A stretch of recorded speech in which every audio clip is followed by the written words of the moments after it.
walked right past me. Now look at my really.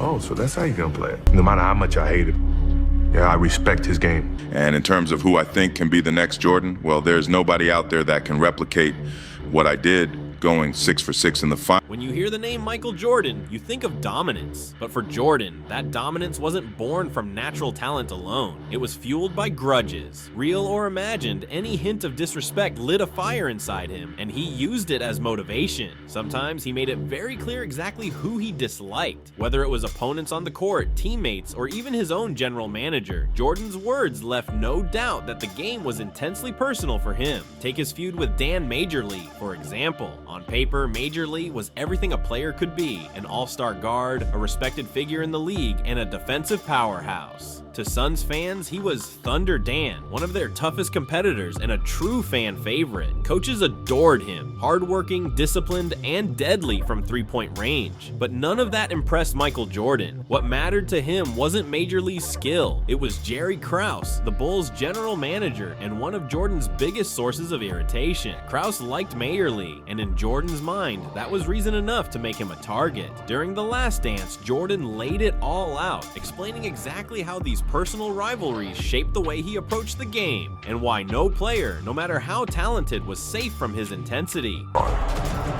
And just because Krause liked him was enough for me. You think he's a great defensive player? Okay, fine. I'm gonna show you that he's not.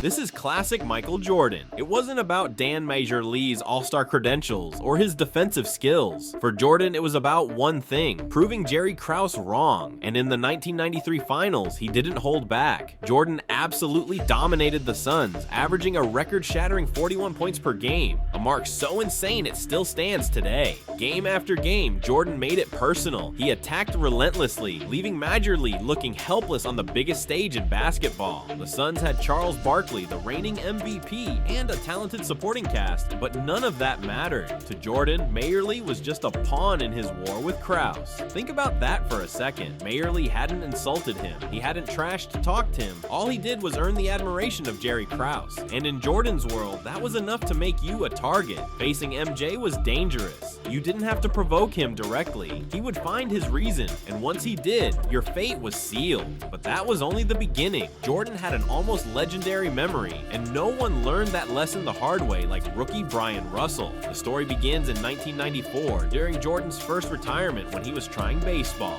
One day, he stopped by the Jazz practice facility and ran into Russell, a rookie full of energy and bold enough to speak his mind. In classic rookie fashion, Russell tried to get a laugh by teasing the retired GOAT. He said that if Jordan ever returned to the NBA, he'd be able to lock him up. A joke? Maybe. Rookie bravado? Absolutely. But for Jordan, those words stuck like glue, and he never forgot, more than a decade later. During his Hall of Fame speech, Jordan retold the story with the same fire, as if it had just happened yesterday. That's the power of MJ. Every slight, every comment, every perceived disrespect fueled his legacy. Look over to Brian. I see, you remember this conversation you made in 1994 about I think I can guard you, I can shut you down, I would love to play against you. Well, you about to get your chance. And believe me, ever since that day, he got his chance. I don't know how succeeding he was, but I think he had his chance, and believe me, I relished on that point, and from this day forward, if I ever see him in shorts, I'm coming at. That's pure ruthlessness. Imagine being Brian Russell. One casual comment in 1994, and Jordan files it away like evidence in a case. Then, when he returns to the NBA, that remark becomes a personal mission. Jordan is determined to prove you wrong. History remembers one moment above all others: Game 6 of the 1998 Finals.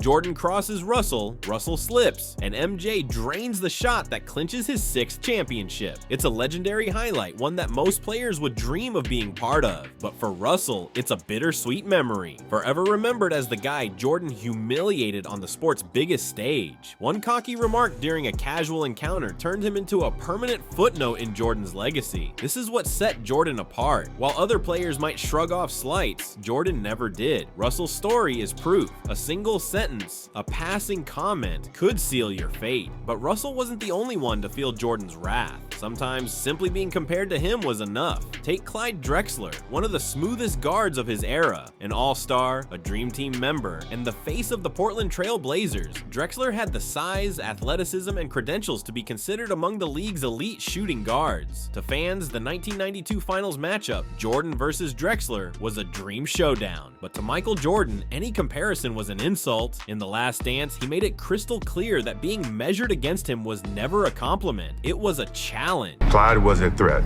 I'm not saying he wasn't a threat, but me being compared to him, I took offense to that. That's classic Michael Jordan. Clyde Drexler was undeniably talented, but the moment fans and analysts started comparing him to Jordan, it became personal. Jordan wasn't just chasing another championship. He was on a mission to prove there was no debate, no rivalry, no maybe either of us. It was all about supremacy, and Jordan himself didn't shy away from admitting what truly fueled him during that finals showdown. I was the best two guards at that time. I wanted people to know the difference between me and Clyde. It was always a comparison. Yes. And I didn't want it to be a comparison. I wanted it to be totally different.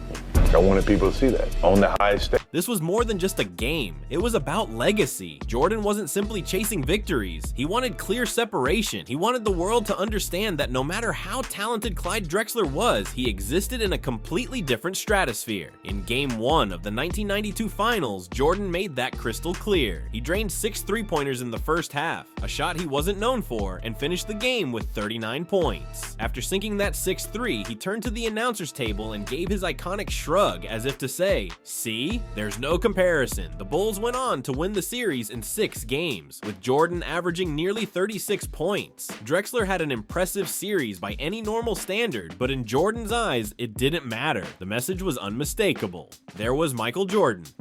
And then there was everyone else. The so-called Drexler rivalry was never really a rivalry, it was fuel, and Jordan burned through it until all that remained was another championship and another Finals MVP.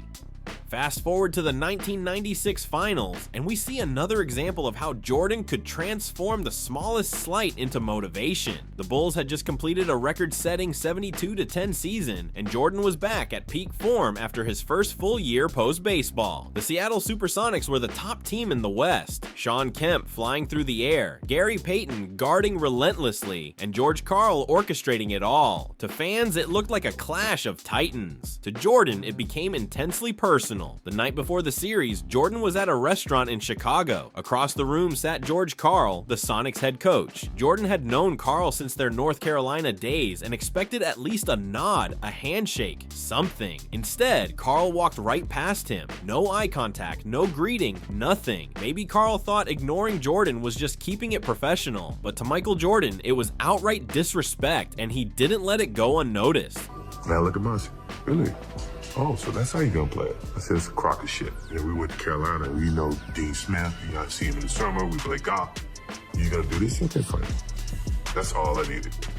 That's all I needed for him to do that, and it became personal with me. That was all it took. A simple snub at dinner became fuel for the finals. From that point on, Jordan wasn't just playing to win, he was playing to humiliate George Karl. The Bulls raced out to a 3-0 series lead, putting Seattle in a hole they couldn't climb out of. Even when the Sonics rallied behind Gary Payton to steal 2 games, Jordan remained unfazed. He was locked in, laser focused, and driven by that personal grudge. Chicago closed out the series in 6, and Jordan walked away with yet another Finals MVP. Think about it. Being ignored by a coach at dinner turned into the motivation that destroyed Seattle's championship hopes. That's not just competitive spirit, that's obsession. That's Michael Jordan. Jordan's intensity didn't stop with opponents. Even teammates sometimes felt the heat. Take Bill Cartwright. He wasn't flashy, he wasn't a high-volume scorer demanding the ball. He was a veteran center, steady, dependable, and the perfect piece in Phil Jackson and Tex Winter's triangle offense. But to Jordan, when the clock was winding down, Cartwright could become a liability. The triangle offense relied on balance, on trust, on making the defense guess where the ball would go. But Jordan didn't want balance. He didn't want the ball in anyone else's hands. 5 seconds left on the clock meant one thing: the shot belonged to Michael Jordan. In The Last Dance, Jordan didn't sugarcoat it. He was brutally honest about what drove him, on the court and off. I need to touch the ball, but I didn't want Bill Cartwright to have the ball with 5 seconds left. Dumps into Cartwright, shoots over Rollins. Nope. That's not an equal opportunity offense.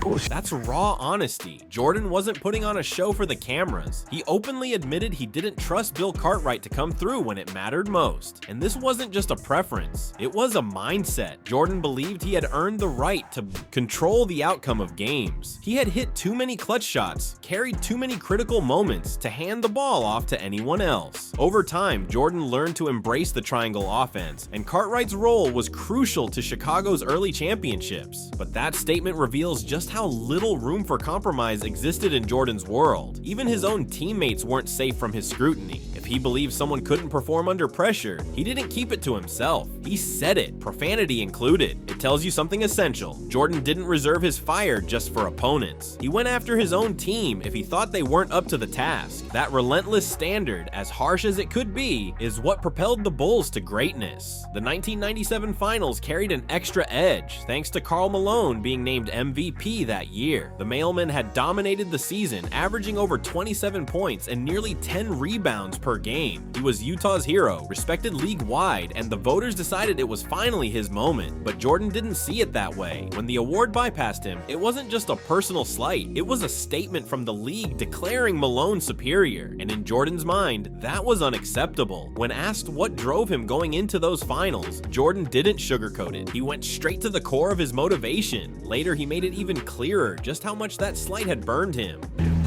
Karl Malone get MVP. Then later, he doubled down on just how deep that cut ran.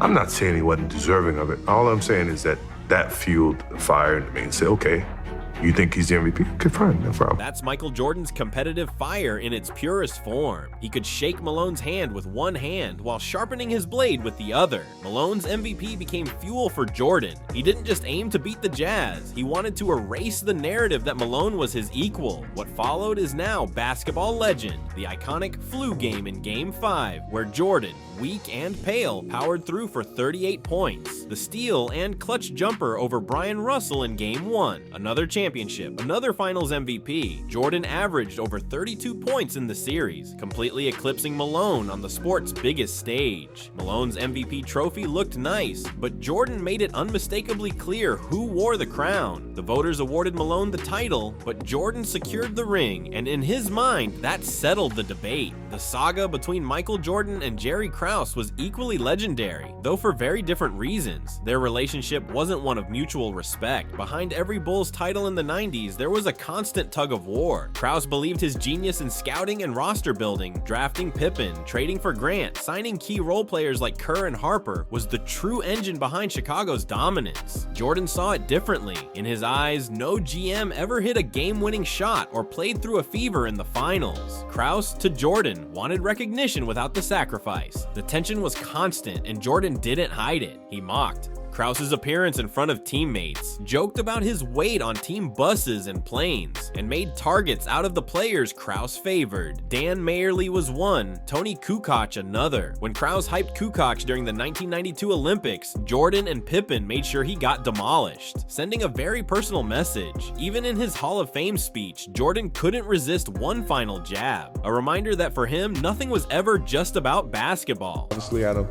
know who invited him. I didn't. But I hope he understands. I hope he understands it goes a long way, and he was a very competitive person. I was a very competitive person. He said organization wins championships. I said I didn't see organization playing with the flu in Utah. I didn't see him playing with the bad ankle. That's ice cold. At his own Hall of Fame induction, Jordan used the spotlight to make one thing unmistakably clear. He, not Jerry Krause, not the front office, was the driving force behind Chicago's success. And this wasn't petty revenge. It was Jordan claiming his version of history. He wanted the world to understand, yes, Krause may have assembled the pieces, but I was the one who completed the puzzle. Without me, there would be no banners hanging from the rafters. And that wasn't the only time Jordan took a jab at Krause. He mocked his weight, downplayed his signings, and turned Krause's favorites, like Dan Mayer Lee and Tony Kukoc, into targets. Former teammates recall that the tension never fully eased. Even during championship celebrations, Jordan could be popping champagne one moment and cracking a cutting joke at Krause's expense the next. It was a feud that defined an era, and Jordan made sure Krause's legacy carried a sting. When fans remember the Bulls dynasty today, they don't celebrate Krause's vision, they remember Jordan's scorn, but Krause wasn't the only figure Jordan truly despised. The Detroit Pistons ensured he had plenty of real enemies. If any rivalry shaped Jordan's edge more than any other, it was the Bulls versus the Bad Boys. Detroit didn't just aim to beat him, they aimed to break him. The Jordan rules, the hard fouls, the brutal playoff exits, all of it forged Michael Jordan into an even more relentless competitor. Years later, when debates about the Dream Team and old grudges resurfaced, Jordan's words still cut like steel. He framed his respect and resentment for Isaiah Thomas in the same breath, acknowledging skill while never letting go of the pain and the fire it had ignited. Johnson, and right behind him is Isaiah Thomas. No matter how much I hate him, yeah, I respect his game. Now, it was insinuated that I was asking about him, but I never threw his name in there. Based on the environment and the camaraderie that happened on that team, it was best harmony. Would Isaiah made a different feeling on that team? Yes. You want to attribute it to me? Go ahead, be my guest. That's the paradox of Michael Jordan when it came to Isaiah Thomas. Admiration and animosity existed side by side. He ranks Thomas just behind Magic Johnson among all-time point guards, then immediately admits, no matter how much I hate him, I respect his game. That's the fuel. That's the wound. When the Dream Team controversy comes up, Jordan doesn't hesitate. He insists he never directly excluded Thomas, but he makes it clear that chemistry mattered, that adding Thomas could have shifted the team dynamic. In other words, Jordan won't take official credit for keeping Thomas off the roster, but he also won't lose sleep if you pin it on him. And that's perfectly on brand. This is the same man who endured years of brutal playoff battles against the Pistons, only to watch them walk away without a handshake in 1991. His dislike didn't fade, it hardened. Jordan could respect Thomas's talent while leaving no doubt that the bridge was burned and the smoke lingered indefinitely. With MJ, respect didn't erase grudges, it amplified them. And when the spotlight was on, whether Olympic gold or a documentary camera, he made sure you understood both sides of the story. Thomas was exceptional, yes, but he still wasn't welcome. One of the most legendary Jordan stories doesn't involve an opponent at all, but a teammate, Steve Kerr. The incident has taken on almost mythic status, perfectly illustrating the volatile mix of Jordan's competitiveness and the Bulls' championship culture. During a 1995 practice, Kerr was tasked with guarding Jordan. It started physical, then chippy, and finally escalated into full-on confrontation. Kerr, smaller but scrappy, refused to back down. Jordan, fueled by frustration, pushed harder. Phil Jackson kept calling touch fouls against Jordan, which only made him angrier. Finally, Jordan snapped. He later recounted the moment himself, capturing just how fierce and unpredictable his competitive fire could be, even with his own teammates. Put Steve Kerr guarding me, and Phil put Steve Kerr opposite of me. We were on opposite sides in a scrimmage, and he's talking all kinds of trash, and I'm pissed because, we're getting our ass kicked. But he was giving Steve all the calls, and I'm getting, really ticked off. Phil sensed my aggression, but he was trying to tone me down, and he starts calling these tick-attack fouls. One thing led to another. Next thing you know, I foul him real hard. He fouls me real hard. Now I'm getting mad because for you to be protecting this guy, it's not going to help us when we play New York. It's not going to help us when we play these teams that are very physical. And then before I knew it, I hauled off and just whacked him right in the eye. Next time he did it, I just hauled off him. And I said, when I fouled Steve Kerr, I said, now that's Jordan punching a teammate in the face and then laughing about it years later says a lot about his mindset. He demanded toughness. He demanded resistance. If you cracked under pressure, you didn't belong next to him, but it also shows why the Bulls functioned so well. Steve Kerr stood up to Jordan. He earned his respect. Jordan later admitted that Kerr's reaction, throwing a punch back, refusing to cower, changed how he saw him. From that day on, Kerr had Jordan's trust. Years later, Kerr would sink one of the most iconic shots in Bulls history, history. The championship-clinching jumper in the 1997 finals, set up by a pass from Jordan himself. It's poetic. The teammate Jordan once punched became the player he relied on in the season's most critical moment. That practice scuffle forged an ally in fire and fists. Try imagining any other superstar proudly telling the world how he punched a teammate, and then turning it into a story of respect and victory. Only Jordan, only the most competitive man in basketball history, could spin a fight with a teammate into a lesson about loyalty, trust, and winning. So what do these stories show us? Michael Jordan wasn't just competing against opponents. He competed against anyone who crossed him, anyone who gave him the slightest reason to take it personally. These moments, these quotes, prove that his fire burned hottest when fueled by dislike. That intensity is what made him the fiercest competitor basketball has ever seen, and why decades later, his words hit as hard as his game.